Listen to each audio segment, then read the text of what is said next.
Well, let's go live now to the BBC's Barbara Plett-Usher. She is outside. Oh, I'm so sorry, we haven't got Barbara there, but I do have with me now James Jeffrey. He's a former Deputy National Security Advisor of the United States. He's going to be here tonight. Jim, what do you make of the substance and the symbolism of what we just saw there? Well, first of all, Laura, thanks for having me on. This is not only a dramatic day, it's a somber day, because the world is facing, really for the first time since 1945, an extraordinary challenge, as the President said, an attack of a major power against another major state, tearing up all the rules we saw were in place even through the Cold War. And what we saw today is absolute unity before the press, before the public, of the United States and Ukraine against this threat. That is right, and it is good. Nonetheless, when Mr. Zelenskyy came here to Washington, he came as the junior partner.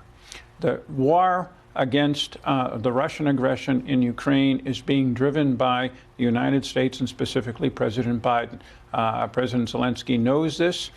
We don't know exactly what they said behind the scenes, but they are looking at how best to proceed forward. Until they get a signal from Putin that he wants to talk, the best course of action is exactly what you saw in public.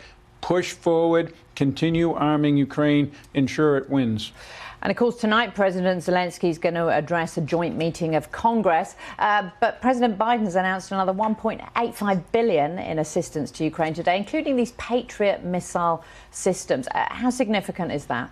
It's significant because it's another step forward. The United States, not only in this conflict, but in most conflicts that I've been observing or involved in for 50 years, does things incrementally, typically.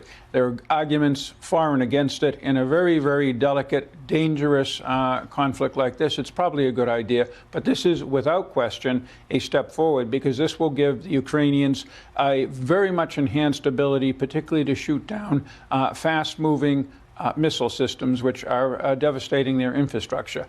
And Jim, let's just talk about the choreography of this visit. Just yesterday, President Zelenskyy was in Bakhmut on the front line in the east. Now he comes to Washington in a U.S. military plane. It's pretty extraordinary, isn't it? It is. And remember, his background is in entertainment as a TV star, and he knows how to play this well. Today, I'm in the front lines. Tomorrow, I'm with the most powerful individual in the world in my combat gear. James Jeffrey, thanks so much for joining us there.